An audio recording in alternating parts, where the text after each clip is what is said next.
내 마음이 약해질 때라는 제목으로 하나님 말씀 증거하겠습니다. 착하고 좋은 마음으로 말씀 들으시고 이 말씀을 통해서 저와 여러분의 약해진 마음이 새롭게 회복되고 강건하여지기를 진심으로 축복합니다. 시편 제61편은 다윗의 시편이죠. 다윗이 피난 중에 지은 시로 유명한 시입니다. 아들 압살롬이 반란을 일으켰습니다.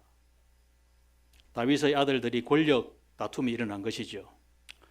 다윗은 황급히 신도 신지 못하고 울면서 예루살렘 성을 떠나서 요단강을 건너고 저 광야로 몸을 피신을 합니다. 다윗의 군대와 아들 압살롬의 반란군이 싸웠는데 약 2만 명이 죽게 됩니다. 여러분, 다윗 개인의 큰 위기였고 다윗 가정의 위기였고 유다 나라 전체의 그 위기에 봉착하게 된 것입니다. 그때 다윗은 자신의 그 비통한 그 마음, 그 심정을 2절에 이렇게 표현하고 있습니다. 아까 2절 말씀 읽었지만 우리 함께 다시 한번 읽겠습니다. 시작. 내 마음이 약해질 때에 땅끝에서부터 주께 부르짖어오니 나보다 높은 바위에 나를 인도하소서. 이 다윗의 마음이 무너지고 있습니다. 내 마음이 약해질 대로 약해졌다는 거예요. 마음이 약해졌다. 약해질 때라는 이 표현은 내 마음이 상했다는 뜻입니다. 또 내 마음이 다쳤다는 뜻입니다. 아들이 자기를 죽이려고 반란을 일으켰는데 다윗이 참 마음이 상할 대로 상하여졌고 다칠 대로 마음이 다 다쳐진 그 상태. 그래서 다윗은 이제 마음이 불안하고 근심초조에 쌓여가지고 답답하고 극도로 쇠약해져 있는 그러한 마음의 상태가 되어 있는 것을 우리가 이 2절 말씀을 통하여서 우리가 충분히 머릿속에 그려볼 수가 있습니다. 성경에는 그런 용어가 전혀 없지만 오늘날 현대 용어로 다윗의 그 마음의 상태, 다윗의 그 이 몸의 상태를 표현하자면 아마 우울증 그런 상태에 다윗이 빠져들었을 것입니다. 우울증에 대한 여러분 이러한 진단이나 처방은 정말 어려운 문제라고 생각합니다. 전문가들의 어떤 그런 전문적인 도움을 우리가 잘 받아서 이해를 해야 될 부분이 아닌가. 전문가들의 그 견해에 따르면 정상이 우울증에 걸리게 되면 어떤 정상이 나타나게 되는가? 의욕을 상실하게 된다. 식욕이 부진하게 된다. 불만과 초조가 계속된다. 그래서 결국 수면 장애, 또 몸 전체가 약화되는, 체중이 감소되는 또 이러한 일들, 이것이 더 가중되면 위험해진다는 거예요. 자기 자신에게 위험하게 되고 주변 사람들에게도 위험한 그런 상태가 된다는 것입니다. 내가 이래 살아서 뭐하나, 여러분 이런 그 결론에 이르게 되면 극단적인 행동도 하게 된다는 것입니다. 그러나 여러분 성경에 보면 다윗이 죽지 않았습니다. 엘리야 선지자, 굳이 우리가 현대 용어로 설명하자면 일시적으로 내 생명을 취하소서, 죽고 싶다 이 뜻이에요. 저도 하나님께 그런 기도는 아직 들어본 적이 없는데 엘리야 선지자가 얼마나 큰 그 스트레스, 큰 그 마음의 고통을 당했으면 하나님 내 생명을 취하시옵소서. 여러분 이렇게 이게 기도라고 할 수 있을런지는 모르겠지만 그렇게 했겠습니다. 엘리야도 죽질 않았어요. 여러분 극복이 가능하다는 이 뜻이겠죠. 우리가 주의해야 될 그런 표현들이 있습니다. 믿음이 없기 때문에 우울증 걸린다. 여러분 그 말은 맞지 않는 말입니다. 다윗은 믿음의 용사였습니다. 용장이었습니다. 엘리야 선지자 말할 것 없지요.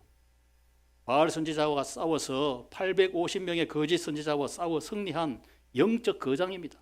이러한 사람들도 일시적으로 이런 우울증에 걸렸다는 사실입니다. 전문가의 말에 의하면 우울감과 우울증은 구분해야 된다. 이런 말을 합니다. 우울한 기분은 그건 질병이 아니라는 거예요. 수도 없이 여러분 우리 우울한 그런 기분이 들 수 있습니다. 우리가 건강검진에서 조금 의사 선생님이 수술이 필요합니다. 이런 말을 들었을 때 여러분 드디어 내 믿음을 시험할 때가 왔도다. 이렇게 하면서 막 아무 일도 없었던 것처럼 그렇게 할 그런 사람이 없지 않습니까? 순간적으로 염려와 걱정에 이렇게 사로잡히게 됩니다. 또 하루 종일 24시간 또 한 달 내내 이렇게 화사하게 웃고 그렇게 살면 얼마나 좋겠습니까만은 우리 그렇게 생활이 그렇게 안 되잖아요. 24시간 계속 웃는다면 여러분 혹시 머리에 꽃을 꽂아야 될지도 모르겠습니다. 우리 사람은 그렇게 되지를 않아요. 성경 말씀에 항상 기뻐하라 이 말씀이 있지만 우리가 성령 충만할 때 여러분 그렇게 살아갈 수가 있는 것인데, 이런 우울한 감정이 병이 되지는 말아야 된다는 거예요. 이 우울증, 이런 심각한 질병이 되는 데는 전문가들의 말에 의하면 지속적으로 계속 몇 주간씩이나 계속 한 달 내내 여러분 이런 우울한 그런 상태에 사로잡혀져 있다. 또 너무너무 힘들어서 나도 힘들고 주변 사람들도 힘든 위험해진 여러분 그런 상태. 또 내가 해야 할 일을 이제 제대로 하지 못하는 학생 같은 경우 학교에 가기 싫다, 안 간다. 직장인이면 직장 가기 싫다, 사람 만나기 싫다. 여러분 이런 것은 병으로 진단이 되어진다는 것입니다. 내 몸의 기능을 못하고 있잖아요. 그래서 우울증이라고 하는 것은 결코 기분 문제가 아니다 이렇게 표현합니다. 이 정신질환인 것처럼 이렇게 우리가 머릿속에 먼저 떠올리지만 전문가에 의하면 전신질환이다. 전신질환이다. 내 몸에 이 배터리가 완전히 다 소진된 상태. 그러면 여러분 힘도 없고 내 마음의 상태도 그렇고 면역 이런 힘도 약해지고 여러분 이런 상태. 여러분 마치 자동차를 운전하다가 기름이 다 소모가 되면 빨간 불이 들어오지 않습니까? 그러면 차를 계속 운행하기가 어렵지 않습니까? 빨리 주유소에 가서 기름을 채워야 목적지로 다시 갈 수 있는 것처럼 몸의 기능이 다 전체적으로 나빠진 상태, 굉장히 위험한 질병이라고 이렇게 생각을 할 수가 있겠습니다. 다윗의 상태가 지금 그렇게 됐다는 거예요. 내 마음이 약해질 대로 약해져서 반란군이 일어났는데 이게 하루 이틀 만에 여러분 다 문제가 해결될 일이 여러분 결코 아니지 않습니까? 아마 다윗은 새벽까지 이리 뒤척 저리 뒤척 밤잠을 자지 못하고 아마 고민하고 고통스러워 했을 것입니다. 자, 저와 여러분 이런 극한 상황까지는 아니다 하더라도 여러분 우리 내 생활 속에 이러한 정신적인 내 마음에 이런 아픔들이 있다면 어떻게 해야 되겠습니까? 물론 전문가들의 견해에 귀를 기울여 볼 필요가 여러분 있습니다. 무엇보다도 오늘 말씀을 통하여서 다윗의 그 고백, 다윗의 그 처방, 자 이것을 저와 여러분이 잘 살펴보고 따를 때 여러분 우리의 삶에 우리의 마음의 건강, 우리 몸의 건강을 회복하게 되는 그런 힘을 얻게 될 줄로 믿습니다. 우리 교회 김정일 집사님이 인쇄를 해오셨는지 모르겠는데 중년 건강관리, 노년 건강관리 이래 참 좋은 글을 이렇게 집사님이 써오셨어요. 보니까 제가 읽어보니까 아주 실제적인 정말 평범한 내용이지만 체중 관리를 꾸준히 해야 됩니다.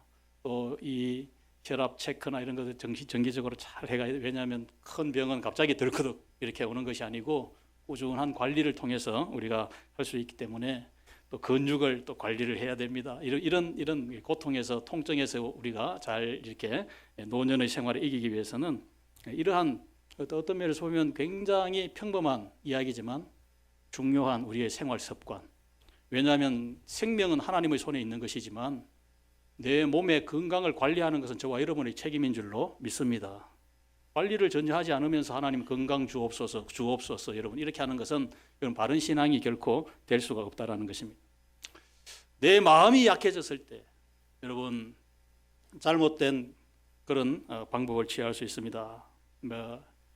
술에 취한다든지 여러분 아니면 불건전한 그런 오락, 도박, 현실 회피적인 여러분 이런 데 빠진다든지 여러분 이것은 결코 문제 해결에 도움이 되지 못할 것입니다.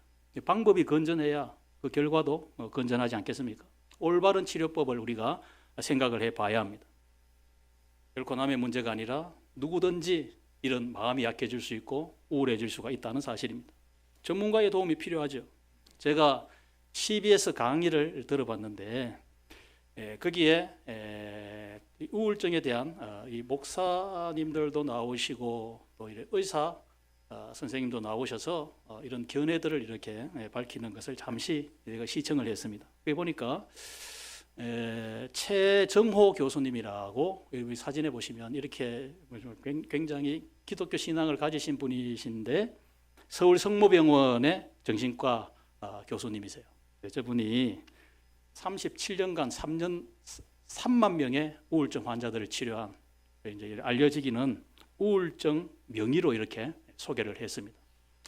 그래서 이 정도의 어떤 실무적인 또 경험 또 지식을 가진 분이시기 때문에 그분의 강의를 제가 귀담아 잘 들어봤어요. 이분이 했던 그 말 중에 제가 기억에 남는 것이 우리 사람의 괴로움이라고 하는 것은 수학 공식처럼 이렇게 말씀을 해서 기억을 하는데 사람의 이 괴로움 여기에 정신적인 이 고통, 우울 여러분 이것이 다 포함이 됩니다. 사람의 괴로움은 아픔 곱하기 반항이다. 이게 무슨 뜻인가? 사람의 괴로움, 나의 괴로움은 내가 겪는 아픔에다가 내가 이것을 반항하는 것을 곱할 때 그 괴로움의 그 덩어리가 나타나게 된다. 아픔이라고 하는 것은 여러분 우리가 살아가면서 피할 수 없는 겁니다. 사고를 당한다든지 여러분 실패를 했다든지 아니면 내 몸을 다쳤다든지 병에 걸렸다든지 이거 다 아픈 거예요. 이걸 어떻게 아픈데 이거를 어떻게 내가 피할 수 있겠습니까? 아픔은 다 내가 받아야 되는 겁니다. 그런데 이것을 저항을 한다 이 말이에요. 받아들이지 않는다는 거예요. 그럴 때 이것이 곱해진다는 것입니다. 그래서 내가 더 큰 괴로움에 직면하게 된다. 내가 왜 계속 아파야 돼? 내가 왜 이 질병에 걸려야 돼? 여러분 이런 것으로 내가 스스로 이렇게 받아들이지 못하고 내가 저항을 한다 이 말이에요. 저항이 계속될 때 여러분 이것이 이 질병으로 이제 나아가게 된다. 최 교수님은 그렇게 설명을 합니다. 그래서 최 교수님이 이제 처방이 재밌어가지고 여러분에게 좀 나누고 싶습니다. 그래서 어지간하면 받아들여라. 의사 선생님의 처방이니까 우리가 참고할 필요가 있지 않습니까? 그래서 3가지 처방인데 내가 이런 아픔을 당하고 있지만 괜찮아 이렇게 하라는 거예요. 나 스스로에게 괜찮아. 한번 따라해. 괜찮아. 별거 아니야. 그럴 수 있어. 자 이렇게 하라는 거예요. 이렇게 하라는 거예요. 그렇게 못하니까 이런 처방을 하고 있는 것 아니겠습니까? 흘러보내라는 흘러보내. 결국 우울증이라는 병은 내 생각이 내 아주 고집스러운 내 판단이 내가 스스로 이런 병을 만든다는 거예요. 인정을 해라, 받아들이라. 여러분 이게 여러분 쉬운 문제는 아니지만 제가 그 강의를 들으면서 우리 신앙의 원리가 결국은 인정을 하는 것 아니냐. 하나님의 말씀을 보니까 나는 하나님 앞에 죄인이라는 사실. 여러분 예수님을 믿는다, 하나님을 믿는다. 내가 죄인이라는 사실을 인정하는 데서부터 시작이 되는 거예요. 그렇지 않습니까?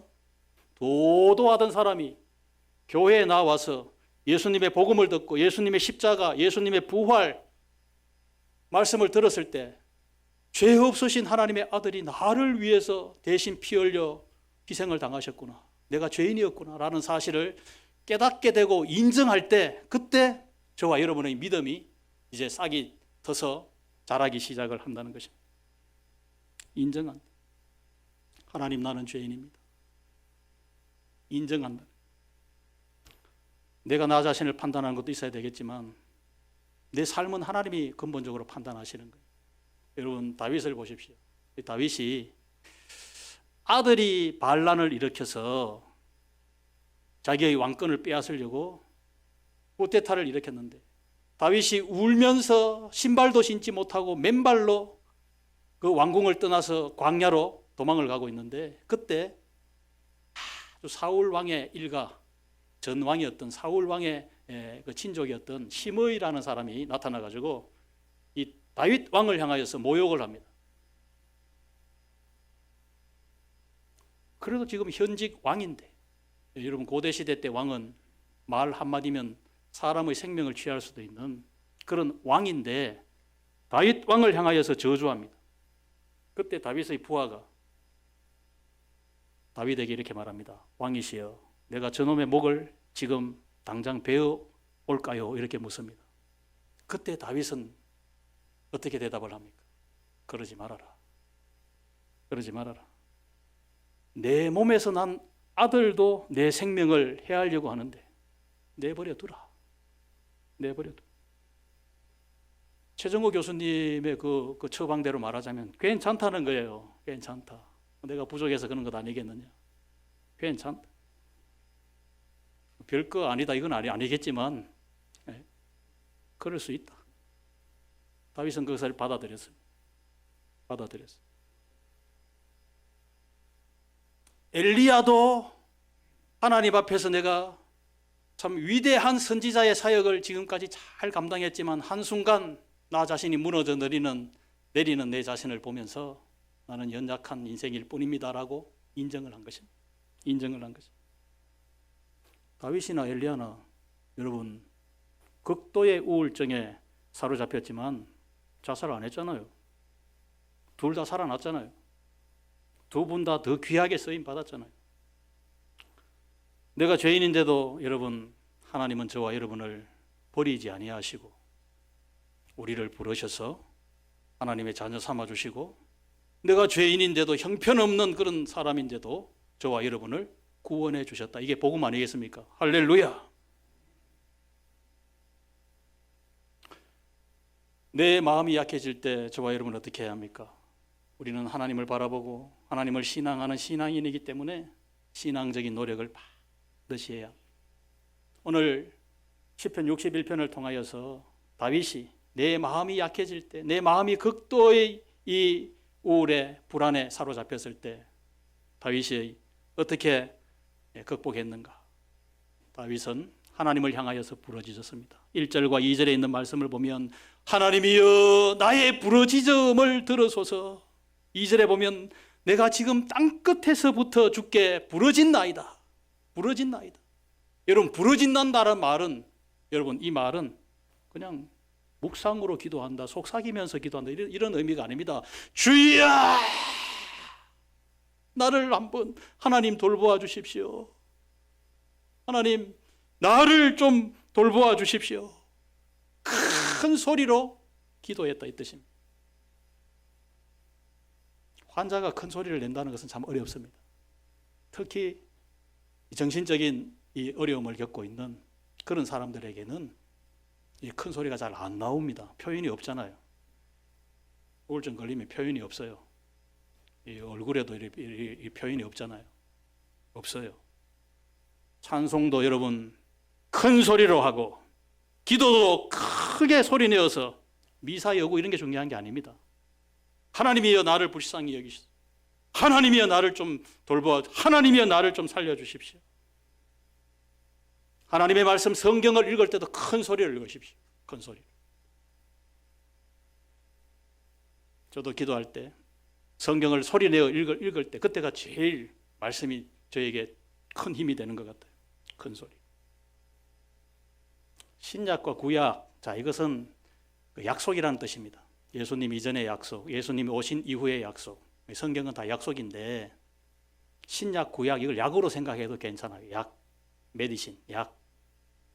저와 여러분의 질병을 예방하고 치유하는 가장 중요한 약 하나님의 말씀을 소리내어 읽고 그 말씀 앞에 내가 순종하겠습니다. 아멘 하면서 읽으라 이 뜻입니다. 다윗이 그랬어요. 다윗은 이 극도의 어려운 이 마음이 무너진 그런 상황 가운데서도 다윗은 노력을 했습니다. 하나님을 바라보고 시를 기록을 했다. 대단한 일 아닙니까? 하나님을 그만큼 사모했다 이 뜻입니다. 다윗이 찬양을 합니다. 다윗이 노래를 합니다. 다윗이 춤추며 하나님을 기뻐합니다. 내 마음이 약해질 때 저와 여러분은 하나님의 보호를 간구해야 합니다. 3절과 4절에 있는 말씀을 우리 다 같이 읽어보겠습니다. 3절 4절.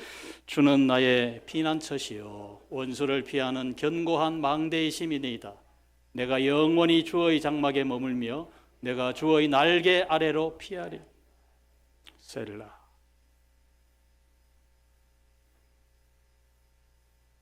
여러분, 큰 도로, 부산 시내도 큰 도로 이런 데 나가시면 뭐 롯데 백화점 옆이라든지 이런 큰 도로 있지 않습니까? 그런 데 가면 가변 차선이라는 것이 있어요. 가변 차선. 대부분 아실 겁니다. 도로 중앙에 도로 상황에 따라서, 교통 상황에 따라서 갈 수도 있고 어떨 때는 못 가기도 하고, 그게 가변 차선입니다. 이 통행량의 그 원활한 소통을 위해서 통행량이 한쪽 방향에 많은 그런 시간이면 그 갈 수 있는 중앙선을 넘었지만 이렇게 뭐 점선으로 표현하든지 이렇게 빗살무늬로 표현하든지 이쪽으로 갈 수 있는 거예요. 중앙선을 넘었지만. 그렇지만 차량 통행이 많지 않을 때는 그 가변 차선, 그거는 원래의 차선대로 이렇게 준행해서 가야 합니다.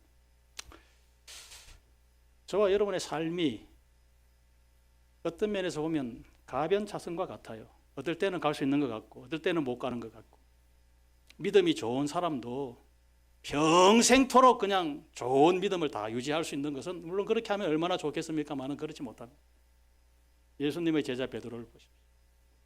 얼마나 주님을 향한 사랑과 열정이 있었습니까? 언제나 가장 우선이었어요. 그럼에도 불구하고 물 위로 걸어오시는 예수님을 향해서 나아갈 때 예수님을 끝까지 바라보지 못하고 바람과 파도를 보다가 바다에 빠지잖아요. 믿음이 떨어지는 순간이에요. 예수님의 그 십자가 고난 앞에 겁을 먹고 예수님을 멀찍이 따르다가 예수님과 멀어지잖아요. 베드로의 믿음이 하임없이 내려가고 있는. 우리의 삶도 우리의 믿음도 여러분 이 파도 웨이브라는 것이 있다는 거예요. 있다는 거예요. 인간은 그만큼 연약하고 참 변할 수 있다. 우리는 변화는 계속, 참 예수님을 닮아가는 변화는 계속 이루어가야 하지만 우리 변할 수도 있는 것이 우리 인간이라는 사실을 우리 알게 됩니다. 그러나 여러분, 하나님은 결코 시대나 상황이나 상관없이 하나님은 결코 변하지 아니하시는, 영원히 변하지 아니하시는 하나님. 그 하나님이, 다윗은 오늘 3절과 4절에 있는 말씀을 보면 고백을 하는데, 주는 나의 피난처시요 영원토록 나는 변할 수 있지만, 나는 상황이나 형편에 따라서, 환경에 따라서 약해질 수도 있고 넘어질 수도 있고 그렇게 하는 수 있지만, 하나님은 나의 피난처시다. 변하지 않는 나의 피난처시다. 다윗은 하나님을 피난처라고 했고, 두 번째는 망대라고 했습니다. 망대. 아주 튼튼한 이 탑입니다. 예? 날개 아래 숨는 쉘터라고 했는데 대피소라는 그런 뜻이죠. 하나님의 그 날개 그늘 아래 내가 대피할 수 있는 대피소와 같다. 자, 여러분, 이게 피난처시요 망대시요 주의 날개 그늘 아래 피하는 피난처가 된다. 다 이거 보호수단인 거예요. 보호수단. 하나님만이 나를 진정 보호해 주시는 보호의 수단이 된다. 이렇게 말씀합니다. 내 마음이 약해질 때, 여러분, 마음만 약해지는 것이 아니라 내 몸, 내 생활 전체가 다 약해지는, 여러분, 이런 큰 어려움에 저와 여러분이 직면할 수 있습니다. 불안과 초조 때문에 밤잠을 제대로 못 자고 몸이 점점 더 악화되는, 여러분, 그런데 직면할 수 있습니다. 우리가 어려운 일을 만날 때, 힘든 일을 만날 때, 어렵고 힘든 문제일수록 사실 그 해답은 복잡하거나 더 어렵거나 그렇지 않습니다. 간단합니다. 오늘 이 다윗을 통하여서 우리가 배우게 되는 것은, 어렵고 힘든 문제일수록 가장 중요한 것은, 제일 중요한 것은 하나님을 만나면 된다. 다윗이 부르짖은 하나님, 다윗이 의지했던 나의 피난처이신 하나님, 다윗처럼 저와 여러분이 부르짖고 다윗처럼 나의 피난처가 되시는 하나님을 의지하면 여러분 지금 만나면 됩니다. 지금만. 나는 하나님을 다 잘 몰라도 하나님은 내 형편, 내 지금의 상황, 내 아픔, 고통, 내 마음 하나님은 다 아시는 분. 나의 약함을 고백하고 나의 이 부족함을, 나의 연약함을 인정하면서 하나님만이 나의 피난처십니다. 피할 곳이 있고 바라볼 곳이 있고 머물 곳이 있는 사람이 뭐 때문에 그렇게 여러분 아무리 내가 힘들어도 그렇게 좌절을 하겠습니까? 피할 곳이 없고 바라볼 곳이 없고 여러분 이런 사람이 결국 나는 이제 끝이구나. 나는 더 이상 이제 바라볼 곳이 없구나. 여러분 이렇게 되는 것이지. 성경은 여러분 다윗같이 화려한 인생을 성공적으로 산 사람도 이런 실패의 때, 아픔의 때, 마음이 통째로 무너지는 이런 고통의 때가 있었다는 사실을 기록하고 있습니다.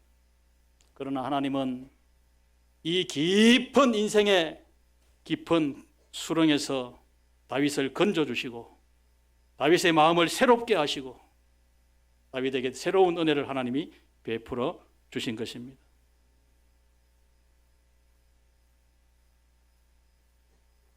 하나님 다른 병 다 고치시는데 왜 내 마음의 병 못 고치나? 그런 것 없습니다. 하나님께는 모든 것이 다 가능한 것이고 저와 여러분 내 마음의 약함 어느 누구라도 여러분 이런 어려운 일에 직면해 갈 수 있습니다. 시편 61편에 다윗의 이 극복 사례를 이 방법을 저와 여러분이 꼭 기억하고 가만히 계시면 안 돼. 살려달라고 부르지.